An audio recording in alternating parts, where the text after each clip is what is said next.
Una buona serata a tutti i nostri telespettatori, benvenuti a TV7 Match, prima puntata di questa stagione autunnale che abbiamo deciso di dedicare a Venezia, una città che sta vivendo dei problemi ormai che si trascinano da tanti anni, il problema della massa di turisti che ogni giorno affollano le calli del capoluogo lagunare, ma anche che continua a confrontarsi sui problemi ambientali, il moto ondoso, le grandi navi, tutti i problemi che restano per il momento ancora sul tavolo e che non si è riusciti a risolvere, per non parlare poi di altri fenomeni che si sono presentati poi in questi ultimi anni, come dicevo prima della sigla, i bed and breakfast abusivi, il crollo dei residenti e tantissimi altri problemi. Di questo parliamo stasera in questa nostra puntata di TV7 Match, cercheremo di capire quali sono le soluzioni, come si sta muovendo l'amministrazione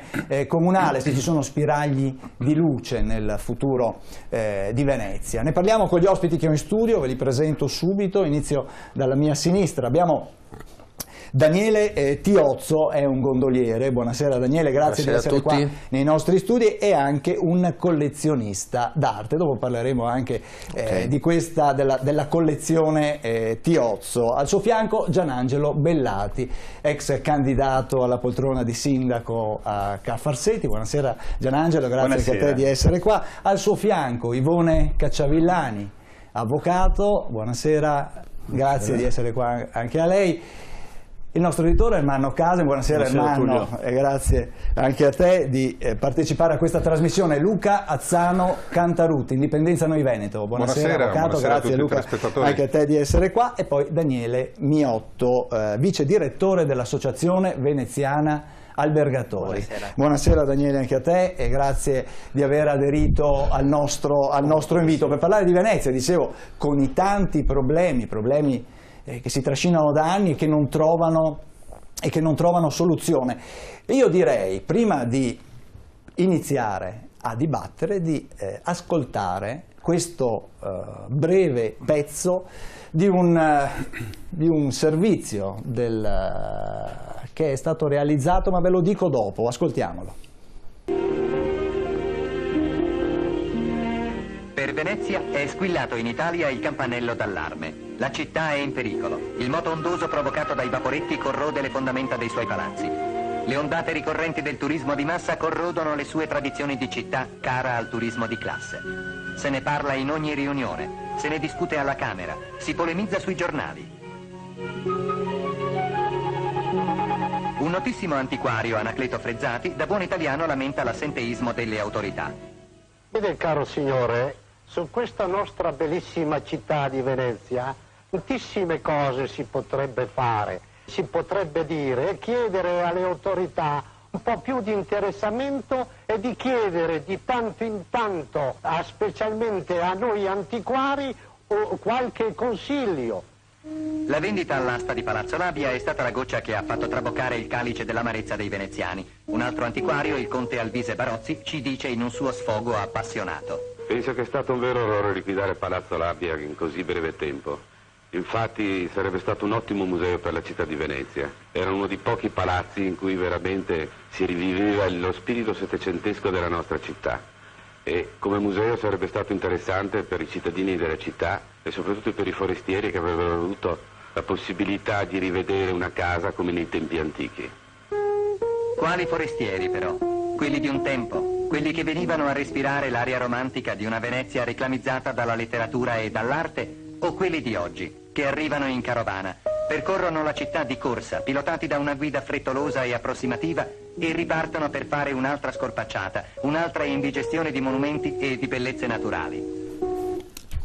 Allora, un'edizione della settimana Incom, avete visto Istituto Luce, 3 luglio 1964. Stiamo parlando di 52 anni fa, non è cambiato niente. Cosa dice Daniele? Daniele Minotto, dell'Associazione Veneziana Albergatori. Scusa, Veneziana, sì, Associazione Veneziana Albergatori. Completiamo un po' tutta la gronda lagunare fino alla terraferma e arriviamo fino a Noventa di Piana, Chioggia. È di strettissima attualità, quello è sicuramente un problema che si riporta dalle cronache, ma noi abbiamo pubblicato anche dei libri del Settecento dove ci parlava anche di intromettitori prima del tronchetto, che non c'era ancora, perché prima la prima sponda arrivava nella terraferma e quindi gli abusivi già è un fenomeno che esistevano ancora prima, quindi sentire il 64 questo tipo di problematiche non dico fa sorridere, fa un pochino di tristezza, perché appunto ci troviamo oggi a distanza di più di 50 anni con un problema sicuramente risolto, con una massa sicuramente di turisti maggiore rispetto a quella che oggi vorremmo avere quel problema lì in termini quantitativi. L'allarme c'era già allora, sì, e si polemizzava sulle pagine dei giornali, negli uffici delle amministrazioni. Professor Casen, allora, un commento anche da parte sua su questa... I problemi sono gli stessi, la vendita dei palazzi storici, il turismo di massa, il moto ondoso. Sì, è un problema antichissimo, il moto ondoso, si è cercato di rimediare alla meno peggio.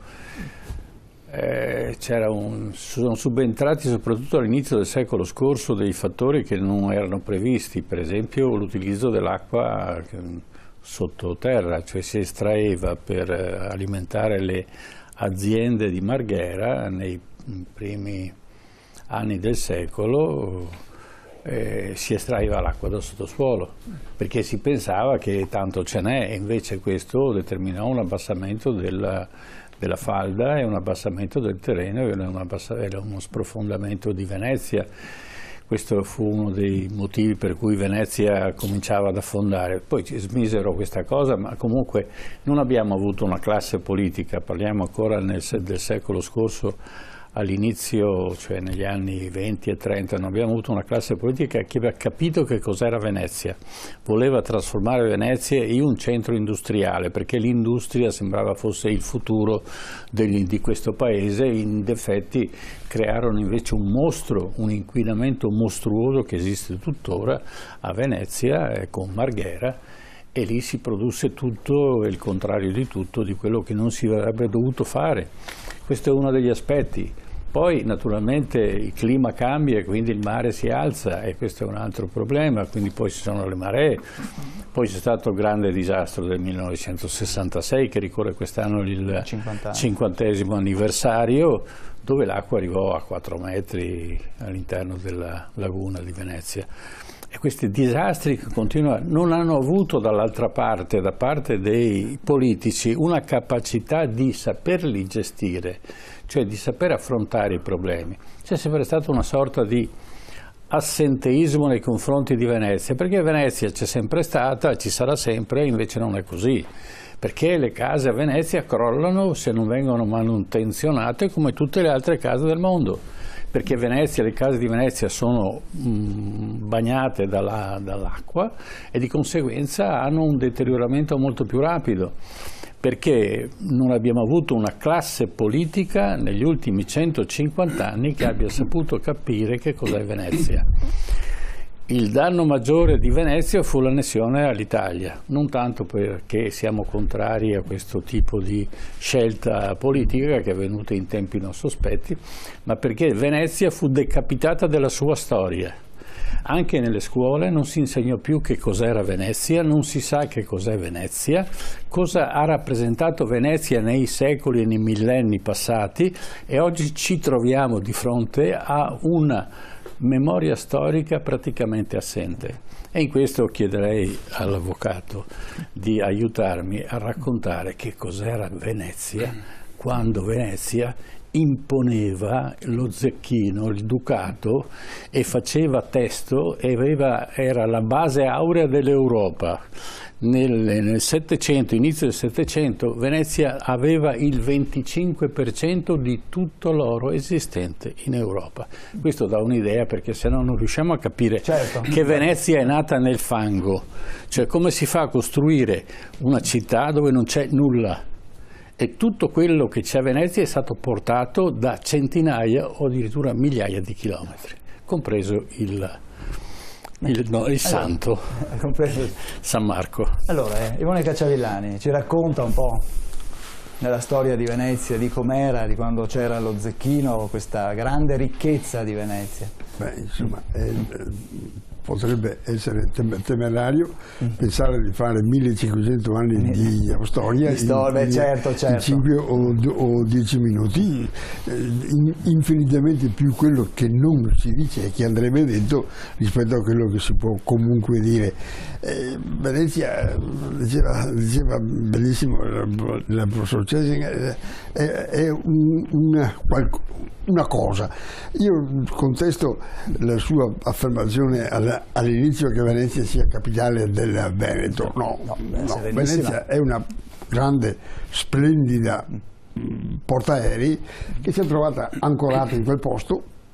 Avrebbe potuto essere 50 km più in là e sarebbe stata la stessa cosa se fosse stata uguale, ma diciamo che il ponte che unisce Venezia con Mestre è una bugia. Venezia cammina per conto suo, naviga per conto suo e nessuno mai potrà ancorarla alla terraferma perché non sarebbe più Venezia. Il suo passato, per carità, illustre, migliaia di anni, l'unico stato al mondo in tutta la storia umana che sia durata 1000 anni, oltre 1000 anni, facendola partire dal post Carlo Magno, senza nessuna rivoluzione interna, senza nessun colpo di Stato, con un'evoluzione continua. Ecco, quello che a me preme, data anche la mia estrazione, dire: vedete che i palazzi li vediamo sullo sfondo splendidi, certo, stanno vedendo anche i volete per cortesia pensare che non sono nati da sé come i funghi, sono frutto di un ordinamento certamente il più elaborato del mondo, perché le leggi della Repubblica Veneta sono tuttora, io non è che voglia fare pubblicità di un mio libro, ma ho scritto non molto tempo fa Diritto veneziano vigente, dimostrando che abbiamo interi settori dell'attuale ordinamento della Repubblica Italiana che sono trasferiti tal quale dalla legislazione della Repubblica Veneta. Si pensi in campagna, io sono un veneziano terrafermiero, saldamente terrafermiero, si pensi a tutto il regime della bonifica agraria, la legge del 33 che tuttora regola la materia e la trasposizione quasi letterale, cambiati i nomi per carità, di una legge dei provveditori ai beni inculti del 1545. Per cortesia, cercate di collocarle. 500 anni fa hanno inventato i consorzi di bonifica, i contributi di miglioria, tutte le cose che oggi sono nel codice civile e nella legislazione vigente. Quindi sono ancora... sti palazzi sono una conseguenza di un ordinamento, sono il frutto delle leggi della Repubblica che purtroppo nessuno studia, lo dico proprio con rammarico enorme. Siamo partiti 2 anni fa con una istituzione che studia il diritto veneziano, non la storia il diritto veneziano, come si votava. Tra l'altro non so, lasciatemi, la saldezza della legge della Repubblica è la sua legge elettorale, votata, modificata l'ultima volta nel 1200 e mai più toccata fino al tremendo giorno.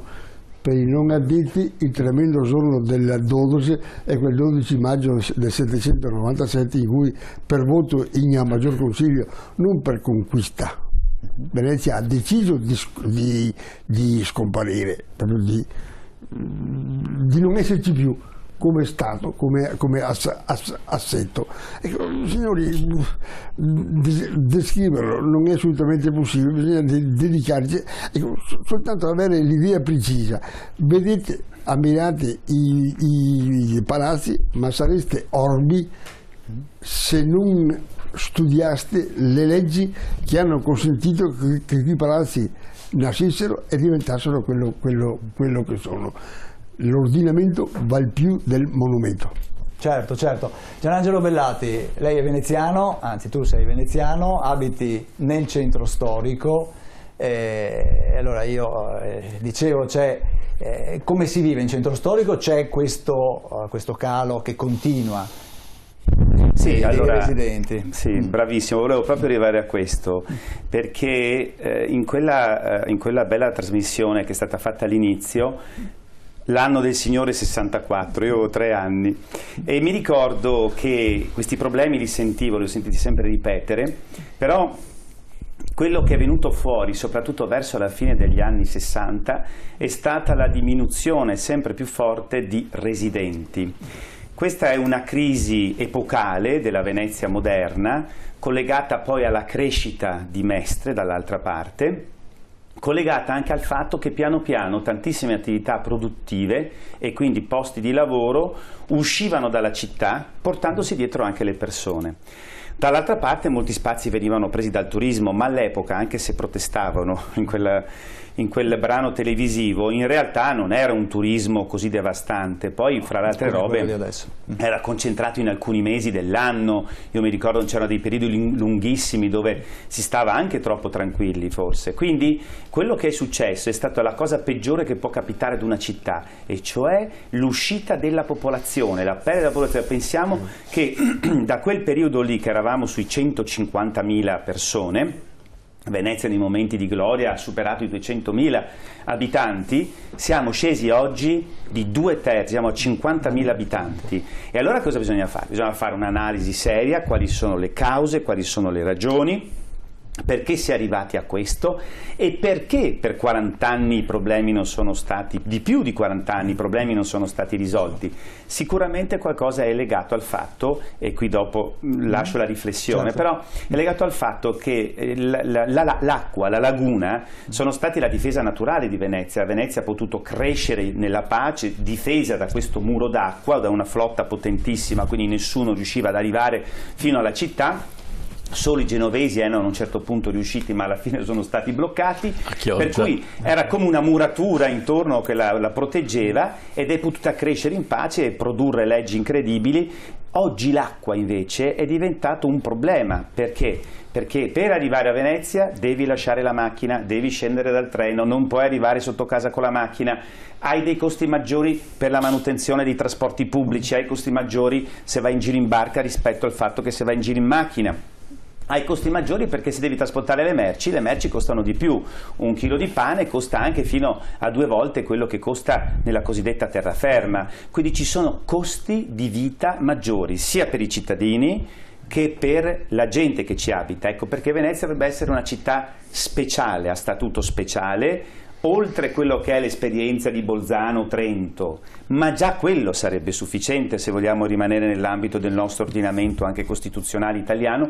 Se questo non avviene, quello che voi avete scritto qui, Serenissima per quanto, la risposta per molto poco. Per molto poco, per molto poco. Posso Prego, inserire una chicca? Certo. Allora, quando fecero il ponte della Libertà, quello che unisce purtroppo Venezia, giustamente come diceva l'avvocato, purtroppo a Venezia la terraferma, cioè il progetto non era finito là, cioè si doveva interrare il Canal Grande, perché le macchine potessero arrivare fino al centro storico, fino in piazza San Marco con la macchina.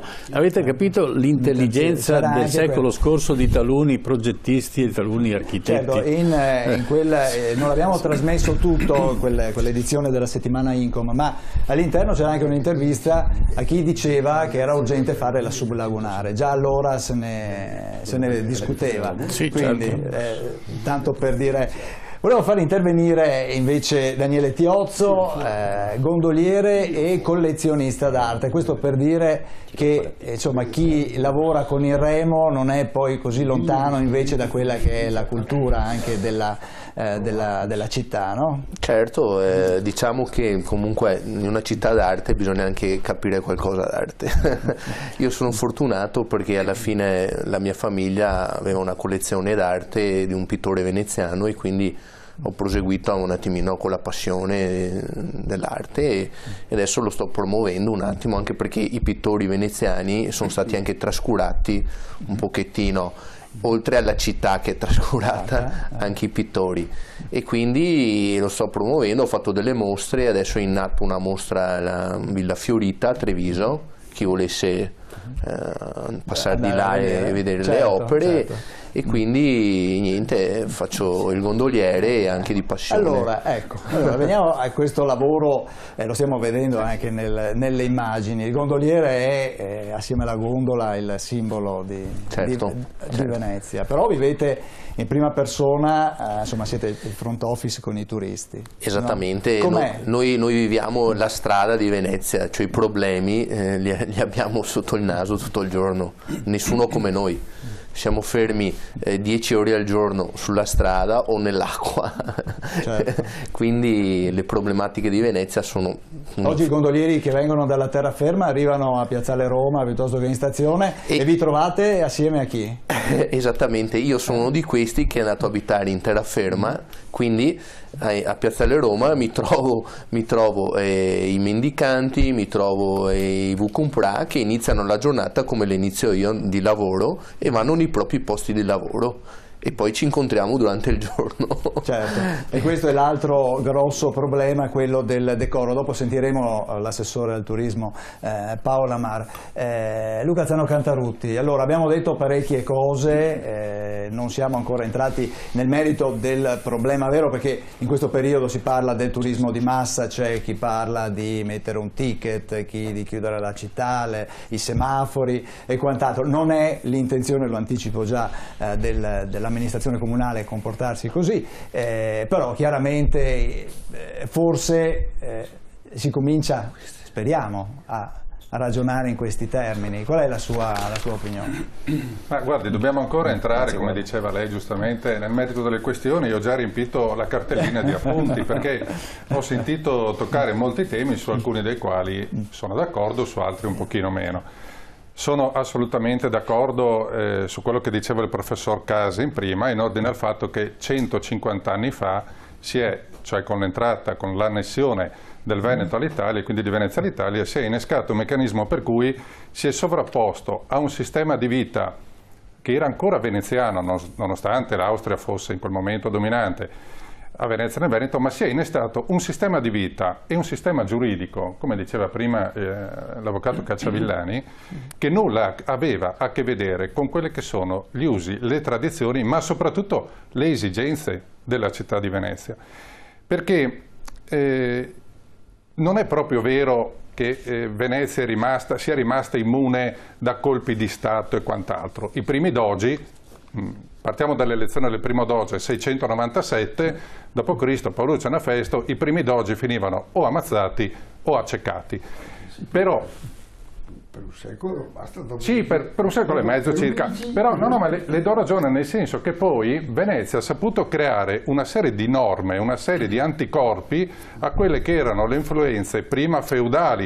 Il sistema feudale non ha mai avuto casa a Venezia, non ha mai avuto cittadinanza. Tutti i patrizi che erano ascritti al Maggior Consiglio erano uguali tra di loro, non c'erano i vassalli, i valvassori, i valvassini, tutte quelle cosine che ci hanno insegnata. Era un sistema peculiare che ha tutelato, protetto la città di Venezia. Quando si diceva poi Venezia è stata protetta dall'acqua, oggi l'acqua è diventata un problema. È vero che solo nel 1381 i genovesi sono riusciti ad arrivare, a entrare in laguna, a prendere Malamocco, che oggi poi sono stati sconfitti dalla flotta di Carlo Zeno. Però è anche vero che tutta quest'acqua attorno a Venezia tanto la proteggeva quanto creava i problemi. I magistrati delle acque del Piovego, eccetera, per secoli hanno studiato, come ricordava prima il professore, hanno studiato una serie di norme che erano anche solo di buonsenso, se vogliamo, norme che oggi sono abbandonate. Sarà in parte cambiata la situazione, si sarà alzato di qualche centimetro il livello delle acque, ma le acque alte a Venezia esistevano anche nei tempi antichi, eppure sono state protette e fronteggiate da un ordinamento giuridico che poneva Venezia in primis come il bene da salvaguardare. Oggi non è più così. Venezia è diventato, Gianangelo Belarti, anche per i veneziani in primis, probabilmente è diventata una sorta di mucca da mungere, mi si passi la brutta espressione. Perché? Perché sono i veneziani proprietari di case, quelli che utilizzano le case come bed and breakfast abusivi. Sono i veneziani quelli che le affittano a prezzi stratosferici ai turisti, anziché destinarli con una politica naturalmente di calmierazione a una rivitalizzazione della popolazione residente. Allora, le colpe sono certamente dell'ordinamento italiano. Io naturalmente da indipendentista continuo a vedere Venezia come la capitale ideale del popolo veneto. È vero che è una portaerei messa lì che potrebbe essere ancorata altrove, però è lì e da lì si è irradiata una civiltà che ha convinto le popolazioni del Veneto a darsi a Venezia, non le ha mica conquistate Venezia. Le popolazioni, le città e i territori del Veneto, della Lombardia orientale, del Friuli si sono dati a Venezia. Quindi questo dobbiamo recuperare, ma siamo noi convinti di voler salvaguardare Venezia o siamo, e guardi in primis chi abita a Venezia, io sono di campagna, abito ad Adria e guardo a Venezia come un mito, ma la guardo con un amore che troppe volte i veneziani forse hanno dimenticato. Sì, allora dobbiamo andare in pubblicità, però volevo far prima intervenire Daniele Minotto, magari per rispondere un po'. Lei è veneziano, cioè tu sei veneziano, abiti a Venezia, terraferma? Io lavoro a Venezia, i miei fratelli siamo la prima generazione nata in terraferma realmente e vivo un po' più distante perché abito verso Feltre, quindi un pochino faccio tutti i giorni Venezia Feltre, quindi comunque lavoro a Santa Sofia dove abbiamo la sede associativa. E ovviamente con le difficoltà di chi deve spostarsi su una città che è già difficile muoversi in qualunque città in un centro storico, perché molto spesso si parla anche di abbandono, come si parlava prima della residenza, però un po' tutti i centri storici delle grandi città, credo anche Padova mi pare che abbia un abbandono verso quella che è la prima fascia di residenza, e quindi un po' tutti credo che difficilmente, a meno che non ci sia proprio una vita molto tranquilla da poter, poco relativamente dinamica, è difficile poter restare nella città storica. Ecco, invece come diciamo così, rappresentante dell'associazione degli albergatori, la Venezia, mucca da mungere, il problema dei bed and breakfast abusivi, spesso appunto messi in attività dai veneziani, quindi allora, sicuramente noi come associazione sicuramente condanniamo tutto ciò che è abusivo, che sia l'appartamento, che sia il bed and breakfast, che sia qualunque forma di ospitalità che non viene regolamentata. Non viene regolamentata in termini di sicurezza, perché comunque le nostre aziende sono sorvegliate sempre, sanno dare anche indicazioni agli ospiti e quindi anche in termini comportamentali. Quello che quest'estate si è visto che è stato abbastanza drammatico è stato il fatto di una totale perdita di ogni senso di regola, di vita civile che è necessario dare e impartire da quelli che sono gli operatori del turismo, prima di tutto, compresi i colleghi che fanno i gondolieri, i tassisti e tutte quelle persone che vivono grazie a questa città. Che questa città non è una risorsa solo per la città storica, è una risorsa per tutto il Veneto, per il 50% delle presenze che fa la Regione Veneto le fa la città di Venezia. E ci raccontiamo che anche Mestre è sicuramente la quinta città turistica d'Italia, però se non ci fosse Venezia difficilmente qualcuno verrebbe a vedere Mestre. Quindi è sicuramente uno strumento importante, va governato sicuramente e sicuramente vanno anche messi degli accorgimenti a quelle che sono le realtà che oggi non sono controllabili anche per questioni di sicurezza, perché non dimentichiamoci che se ci sono realtà che sono abusive non fanno le schedine di notifica, non comunicano alla questura le persone che stanno ospitando e quindi potrebbero esserci fatti che possono essere sicuramente di poca sicurezza in un momento in cui si parla di questioni internazionali molto difficili. Certo, allora dobbiamo andare in pubblicità, a rientro facciamo rispondere Gianandrea Bellati a Luca Azzano Cantarutti e dopo sentiamo anche l'assessore al turismo Paola Mara del Comune di Venezia, dopo la pubblicità.